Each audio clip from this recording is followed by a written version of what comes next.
नमस्कार, वैशाली मेजवानीमध्ये तुम्हा सर्वांचं खूप खूप स्वागत। तर आजची आपली रेसिपी आहे 3 in 1 रेसिपी। चिकन शॉर्मा हा सगळ्यांनाच माहीत आहे, पण आज आपण शॉर्मा हा जरा वेगळ्या पद्धतीने करणार आहोत। ते म्हणजे chicken shawarma samosa, chicken shawarma pocket आणि चिकन शॉर्मा फ्रँकी। तुम्ही बघू शकता किती छान टेक्स्चर आलेला आहे आणि सगळ्यांच्याच तोंडाला पाणी सुटेल असा चिकन शॉर्मा आज आपण करणार आहोत। चला तर मग करूया सुरुवात। सर्वात आधी आपण समोशाचं बाहेरचं कवर करण्यासाठी इथे पीठ मळून घेणार आहोत। त्यासाठी इथे 1 कप मैदा घेऊया। 1 कप मैद्यामध्ये आपण पाव चमचा मीठ घालून घेणार आहोत आणि 2 चमचे तेल घालून घेणार आहोत। हे सगळं आपल्याला एकजीव करून मिक्स करून घ्यायचं आहे। तेल हे मैद्याला छान असं लागलं पाहिजे, त्याच्यामुळे तेल मीठ आपल्याला छान असं मैद्यामध्ये मिक्स करून घ्यायचं आहे। तेल हे सगळ्या मैद्याला छान असं लागलं आहे की नाही ते अशा प्रकारे आपण चेक करून बघायचं आहे। आता आपलं हे मिक्स करून झालेलं आहे। यामध्ये आपण थोडं थोडं पाणी घालून हे पीठ मळून घेणार आहोत। घट्टसर पीठ आपल्याला हे मळून घ्यायचं आहे, सैलसर जास्त करायचं नाही आहे।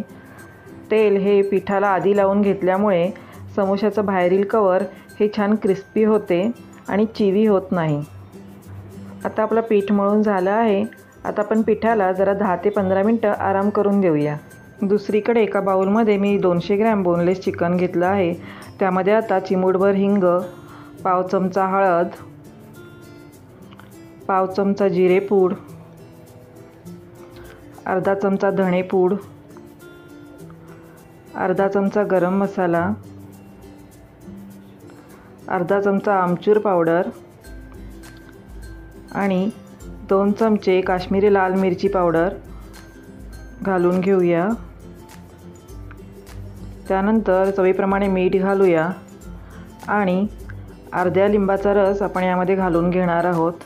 आता हे छान असं आपल्याला मिक्स करून घ्यायचं आहे।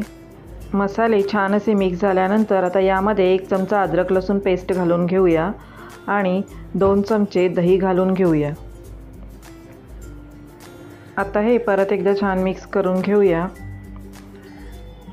मिक्स करून झाल्यानंतर आपण हे 10 ते 15 मिनटं मॅरिनेशनला ठेवून देऊया। 10 ते 15 मिनटं मॅरिनेशन करून झालेलं आहे। आता एक पॅन गरम करायला ठेवला आहे। त्यामध्ये आपण 1 चमचा तेल किंवा बटर घालून घेऊया आणि त्यामध्ये आपण आता हे मॅरिनेशन केलेलं चिकन घालून घेणार आहोत। आता आपण मॅरिनेट केलेलं चिकन यामध्ये घालून घ्यायचं आहे आणि आपल्याला मीडियम लो फ्लेमवर हे चिकन छान असं शिजवून घ्यायचं आहे। झाकण न ठेवता हे चिकन आपल्याला असंच शिजवून घ्यायचं आहे। मीडियम लो फ्लेमवर हे ड्राय होईपर्यंत चिकन आपण शिजवून घेणार आहोत। तुम्ही बघू शकता हळूहळू त्यातलं पाणी हे कमी झालेलं आहे आणि चिकन आपलं आता छान असं शिजवून तयार झालेलं आहे। चिकन असं छान खरपूस शिजून झाल्यानंतर आपण एकदा चेक करून बघूया। 1 तुकडा असं चमच्यावर घेऊन अशा प्रकारे आपण चेक करून बघूया। तुम्ही बघू शकता आपलं चिकन छान असं शिजलेलं आहे। आता आपल्या पिठाचा आराम करून झालेला आहे। आपण आता परत एकदा ते छान मळून घेऊया आणि समोशाचं बाहेरचं कवर तयार करून घेऊया। आता आपण त्या पिठाचा पेढ्या इतका एक गोळा करून घेऊया आणि छान अशी पातळ पोळी लाटून घेऊया। पोळी लाटण्याकरिता मी इथे तांदळाचं पीठ घेतलेलं आहे। तांदळाचं पीठ लावल्यामुळे पोळी छान पातळ लाटली जाईल आणि त्याचं बाहेरील कवर हे छान क्रिस्पी होईल। तुम्ही बघू शकता किती छान अशी पातळ पोळी लाटून आपली आता तयार आहे। आपण आता तव्यावर ही पोळी शेकून घेणार आहोत। लाटलेली पोळी आता आपण तव्यावर घालून घेऊया आणि मीडियम लो फ्लेमवर 1 ते 2 मिनटं फक्त आपल्याला ही शेकून घ्यायची आहे। पूर्णपणे आपल्याला ती शेकवून घ्यायची नाही आहे। आता ही पोळी शेकून तयार आहे। अशाच प्रकारे आपण बाकीच्याही पोळ्या करून घेणार आहोत। त्यानंतर आपण इथे एका बाउलमध्ये स्टफिंग करून घेणार आहोत। इथे आपण फ्राय केलेले चिकन या बाउलमध्ये काढून घेऊया।